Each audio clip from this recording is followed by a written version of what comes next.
Hello friends and students, आप सभी का मेरे यूट्यूब चैनल सक्सेस यूट्यूब में हार्दिक स्वागत है। तो फ्रेंड्स, जैसा कि चैप्टर्स आपका चल रहा था जीव में विविधता, तो उसी क्रम को हम आगे बढ़ाते हुए आज हम चलेंगे एनिमल किंगडम पे, जंतु जगत पे, जैसे एनिमलिया के नाम से भी जानते हैं। तो चलने से पहले आप सभी से मेरा अनुरोध है कि आप वीडियो को अंत तक देखें, ताकि जो भी कॉन्सेप्ट आपको समझाया जाता हो आपकी पूरी तरह समझ में आ जाए। तो फ्रेंड्स, एनिमल किंगडम की ओर हम चलते हैं। देखिए, एनिमल किंगडम जंतु जगत है, जिसे एनिमलिया भी कहते हैं। तो इस जंतु जगत में आपके 10 फाइलम हैं। ठीक है, तो फाइलम होता क्या है? फाइलम ग्रुप ऑफ एनिमल्स, यानी कि जानवरों का ऐसा समूह, जीवों का ऐसा समूह जिनके लक्षण एक जैसे होते हैं, तो उसको हम फाइलम के अंतर्गत रखते हैं। तो यानी कि एनिमल किंगडम को हमने 10 फाइलम में विभाजित किया हुआ है। तो आप इस पहले सबसे पहले फाइलम देख लीजिएगा, उनको याद कर लीजिएगा। तो पहला फाइलम है पोरीफेरा, दूसरा आप देख रहे हैं सिलेंट्रेटा, तीसरा प्लेटीहेल्मिन्थीज, चौथा निमेटोडा, और पांचवा आप देख रहे हैं एनिलिडा, और छठा आप देख रहे हैं आर्थ्रोपोडा, सातवां आप देख रहे हैं मोलस्का। ठीक है, आठवां आप देख रहे हैं इकाइनोडर्मिटा। ठीक है, उसके बाद आपका नवा आप देखिए प्रोटोकार्डेटा, और 10वां आपका देखिए कार्डेटा। तो यानी कि 10 फाइलम आपके हो गए हैं। तो फाइलम मैंने आपको समझा दिया है। तो आप इन फाइलम 10 फाइलम को याद कैसे करेंगे? याद करना सबसे महत्वपूर्ण बात है। मैं आपको एक ट्रिक्स के माध्यम से याद कराऊंगा, बहुत सिंपल ट्रिक है। तो देखिए, तो फ्रेंड्स आप यहाँ पर देखिए, ये ट्रिक्स जो है, ट्रिक्स है आपकी पशुपति नाम एक। ठीक है, यानी कि पशुपति नाथ का जो मंदिर है भारत में, भारत में तो नहीं है, नेपाल में है, एकमात्र मंदिर है भगवान शिव का पशुपति। तो हमने एक बनाया उनके उसे कि पशुपति नाम एक। ठीक है, तो आप देख रहे हैं, आप पशुपति को एजिट उतार दिया, जैसे ऊपर लिखा है वैसे ही उतार दिया। अब नाम को हम अंग्रेजी में लिखेंगे तो एन डबल ए एम लिखेंगे, एन ए एम लिखेंगे तो नम हो जाएगा, एन डबल ए एम लिखेंगे तो नाम हो जाएगा, एक को हम ई के लिखेंगे। तो अब यहाँ पर देखिए, पॉ फॉर पोरीफेरा, अब देखिए सॉ फॉर सिलेंट्रेटा, और ये पति का मतलब है यानी कि लीफ, पत्ती। ठीक है, यानी कि ये कैसी आकार की होती है? शादी ब्याह में आपने देखा होगा प्लेट के आकार के, तो प्लेटी हेलमेंथीज हो गया। ठीक है, इधर एन फॉर आपका निमेटोडा, ए से आपका एनिलिडा हो गया, और ए से आपका आर्थ्रोपोडा हो गया, और एम से आपका मोलस्का हो गया, और ई के से आपका इकाइनोडर्मिडा। तो इस प्रकार क्या हो गया? 1 2 3 4 5 6 7 8। अब आप सोच रहे होंगे दो कहाँ गए? तो यानी कि दो आपको ऐसे याद कर लेंगे, वो बहुत सरल है। यानी कि 9वां प्रोटोकार्डेटा और 10वां कार्डेटा। तो इस प्रकार आपको ये 10 फाइलम याद हो गए। अब हम इसके विस्तृत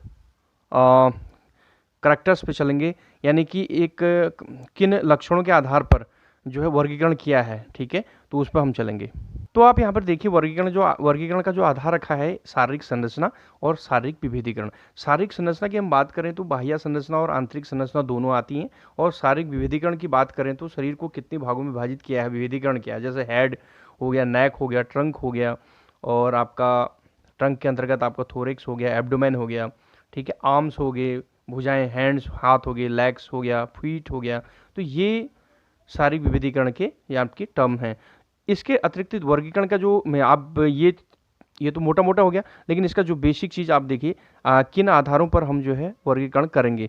तो पहला आप देखिए बॉडी सिमेट्री। ठीक है, बॉडी सिमेट्री सममिति, यानी कि बॉडी सिमेट्री 3 प्रकार की होती है। ए सिमेट्रिकल यानी असममिति। ठीक है, यानी ऐसा कोई भी जीव जिसका अ मीन्स नहीं, ठीक है, जिसको हम किसी भी एक्सिस में नहीं काट सकते, यानी कि दो बराबर भागों में विभाजित नहीं कर सकते, तो वो एसिमेट्रिकल के अंतर्गत आता है। बायलैटरल सिमेट्री यानी ऐसे जीव जिनको हम एक एक्सिस से दो बराबर भागों में काट देते हैं, तो वो बायलैटरल सिमेट्री के अंतर्गत आते हैं। इसे हिंदी में द्विपार्श्व सममिति कहते हैं। जैसे उदाहरण की बात करें तो यानी कि ह्यूमन, यानी कि मानव, मनुष्य, हम, यानी बायलैटरल के अंतर्गत आते हैं। इसके बाद आपका रेडियल सिमेट्री, यानी कि मोर देन वन एक्सिस, जब कोई जीव जो है एक से ज़्यादा एक्सिस में आपका बराबर भागों में विभाजित हो जाता है, तो उसे रेडियल सिमेट्री के अंतर्गत लाते हैं। जैसे स्टारफिश, ठीक है, आपका देख रहे होंगे स्टारफिश को, यानी कि ये कई आपका एक्सिस में आपका ये बराबर भागों में विभाजित हो जाता है। तो उसके बाद सेकंड आपका जर्म लेयर की बात हम करेंगे। तो जर्म लेयर यानी मेनली 3 प्रकार का है, एक्सोडर्म, मेसोडर्म एंड इंडोडर्म। ठीक है, यानी कि ये लेयर है, एक परत है, जैसे हमारी स्किन है, त्वचा है, ये आपका एक्सोडर्म हो गया। इसके बाद जो आपका अंदर थोड़ा हम अंदर जाएंगे, यानी कि आपको मसल्स मिलेंगे, तो मेसोडर्म के अंतर्गत आएंगे। और आपका एलिमेंट्री किनाल आपको अंदर मिलेगा, आहार नाल वाला, तो इंडोडर्म के अंतर्गत आता है। तो यानी कि जर्म लेयर के आधार पर हम जीवों को दो भागों में विभाजित करते हैं, डिप्लोब्लास्टिक और ट्रिप्लोब्लास्टिक। डिप्लोब्लास्टिक ऐसे जीव जिनका जो 2 जर्म लेयर से बने हैं। ट्रिप्लोब्लास्टिक ऐसे जीव जो 3 जर्म लेयर से बने हुए हैं। तो उसके बाद नेक्स्ट आपका सीलोम आता है। देखिए सीलोम का मतलब होता है बॉडी कैविटी, यानी कि शरीर के अंदर देहगुहा, हिंदी में अगर बात करें देहगुहा, यानी शरीर के अंदर कैविटी मौजूद है। अब मौजूद है या नहीं इसके आधार पर देखिए जीवों को आपको बांटा है ए सिलोमेट। ए मीन्स नहीं, जिनमें देहगुहा नहीं पाई जाती, बॉडी कैविटी नहीं पाई जाती, जिनमें सिलोम नहीं पाया जाता। स्यूडो मेट यानी कि जिनमें असत्य बॉडी कैविटी पाई जाती है, ठीक है। और सिलोमेट यानी कि ट्रू बॉडी कैविटी, जिनमें वास्तविक रूप से जो है बॉडी कैविटी पाई जाती है, सिलोम पाया जाता है या देहगुहा पाई जाती है। उसके बाद हमने वर्गीकरण का जो अगला टर्म है सेगमेंटेशन लिया हुआ है, यानी कि देखिए आप ये केंचुआ है, केंचुए में आप देख रहे होंगे इस टाइप के सेगमेंटेशन होते हैं, तो वो भी आपको वर्गीकरण के आधार है। अगला वर्गीकरण का आधार की हम बात करें तो स्केलेटन है।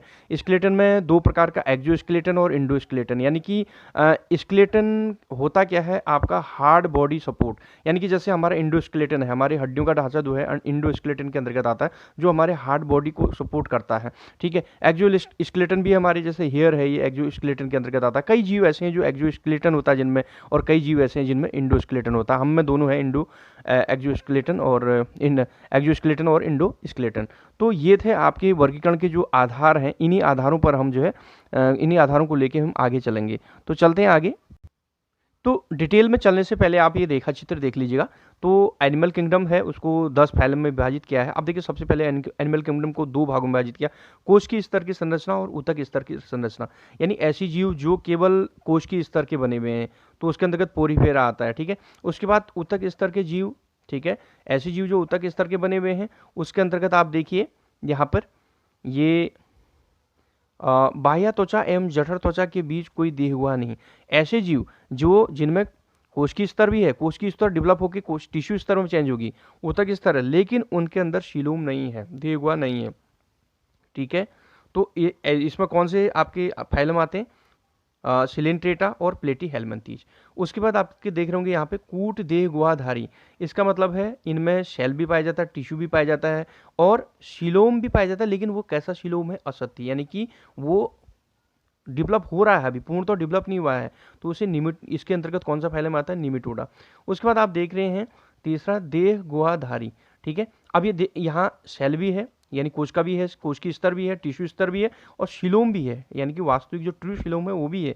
अब इसके आधार पर भी यहाँ पर हमने ट्रू शिलोम के आधार पर 2 भागों में यहाँ पर विभाजित किया हुआ है। एक भ्रूण के विकास के समय एक कोशिका से मेसोडर्म को कोशिका का विकास, अर्थात ये सीधे सीधे आप ये समझिए, यानी इन जो फाइलम है उनमें क्या होता है, कोश की स्तर भी होता है, टिश्यू स्तर भी होता है, शिलोम भी होता है, लेकिन शिलोम कम डेवलप्ड है। तो वो कौन है, एनिलिडा, मोलस्का, आर्थ्रोपोडा, ठीक है। उसके बाद ये इधर आइए आप, यानी कि यहाँ पर जो है आपका कोशिका भी, सेल भी है, टिश्यू भी है और शिलोम भी है, और शिलोम क्या है, मोर डेवलप्ड है, ठीक है।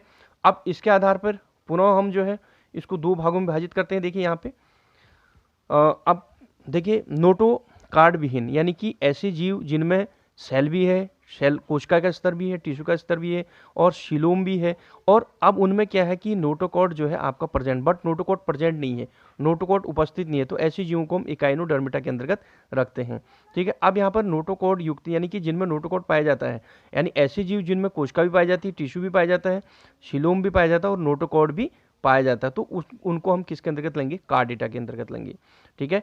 अब एक कार्डेटा को पुनः जो है 2 भागों में विभाजित किया गया है, एक प्रोटोकार्डेटा और एक यानी कि कशेरुकी या कार्डेटा में, ठीक है। तो अब देखिए प्रोटोकार्डेटा कौन होते हैं, यानी इनमें कोशिकीय स्तर भी है, टिश्यू स्तर भी है, शिलोम भी है, नोटोकॉट भी है, ठीक है। लेकिन नोटोकॉट की जो उपस्थिति है वो लार्वा फेज में है, ठीक है। तो ये प्रोटोकॉर्डेटा के अंतर्गत आते हैं। अब यहाँ पर देखिए वयस्क में मेरुदंड द्वारा नोटोकॉट का प्रतिस्थापन, अब मैं बताता हूँ इसमें कैसे जीव आएंगे। इसमें भाई कोशिका स्तर भी है, टिश्यू स्तर भी है, शिलोम भी है, और यहाँ पर आपका जो नोटोकॉट था वो अब किस में परिवर्तित हो गया है, वो आप मेरुदंड में परिवर्तित हो गया, वर्टिबल कॉलम में परिवर्तित हो गया है, जैसे आपकी रीढ़ की हड्डी कहते हैं, ठीक है। मेरुदंड यानी कि रीढ़ की हड्डी में परिवर्तित हो गया है। आपका जो नोटोकॉट था ये तरल होता है, कोमल होता है, ये आपने देखा होगा जब बच्चे जो है आपकी माँ के गर्भ में होते हैं तो उसमें नोटोकॉट होता है, वो तरल अवस्था में होता है, फ्लेक्सिबल होता है। धीरे जैसे ही बच्चा बाहर आए तो उसके बाद जब वो डेवलपमेंट उसका विकास होता है तो धीरे धीरे नोटोकॉट किस में परिवर्तित हो जाता है, वर्टिब्रल कॉलम में चेंज हो जाता है, यानी कि मेरुदंड में परिवर्तित हो जाता है, वो काफ़ी हार्ड हो जाता है, रिजिड हो जाता है, ठीक है। तो यानी कि ये कॉर्डेटा फिर देखिए पुनः आपके विभाजित किए गए हैं, कॉर्डेटा को पुनः आपका विभाजित किया है। देखिए आप किसके आधार पर, यहाँ पर कुछ करेक्टर्स और लिए हैं, जैसे स्केलेटल, कंकाल, श्वसन, अंडे, और बच्चे देने के आधार पर यानी कि फिर से विभाजित किया है। देखिए साइक्लोस्टोमेटा में, मत्स्य में, जल स्थलचर में, सरीसृप में, पक्षी में और लास्ट आपका जो है स्तनपायी में पुनः इनको विभाजित किया है। तो यानी कि आप यहाँ पर देख रहे हैं अगर हम बात करें तो यहाँ पर चिकनी त्वचा है, गोलाकार मुंह है ना, जबड़ा रहित है, ईल के आकार का सल्क रहित। अब यहाँ पर देखिए, यहाँ पर श्वसन रिस्पायरेटरी श्वसन की बात करें तो यहाँ पर क्लोम द्वारा श्वसन हो रहा है, ठीक है। और यहाँ पर आपका जो है फेफड़े हैं, देखो वयस्क में फेफड़े द्वारा हो रहा है श्वसन, ठीक है। और यहाँ पर देखिए अंडों की हम बात करें तो यहाँ पर जल के बाहर अंडे दे रहे हैं। अब पक्षी में हम बात करें तो पक्षी उड़ने की क्षमता इसके अंतर्गत है ना। तो यानी कि यहाँ पर अगर हम बात करें किसमें, स्तनपायी में, तो शिशु को जन्म दे रहे हैं, यहाँ पर बच्चे पैदा कर रहे हैं, है ना। तो यानी कि ये विशेष लक्षण है, इनको हम डिटेल में बाद में चलेंगे। तो मैंने ये आपको पूरा यानी कि जो फाइलम थे आपके 10 फाइलम, उनके बारे में यानी एक रेखा चित्र के माध्यम से आपको बताया। तो अब हम इसके डिटेल्स में चलते हैं, एक जो है 1 बाय 1, ठीक है।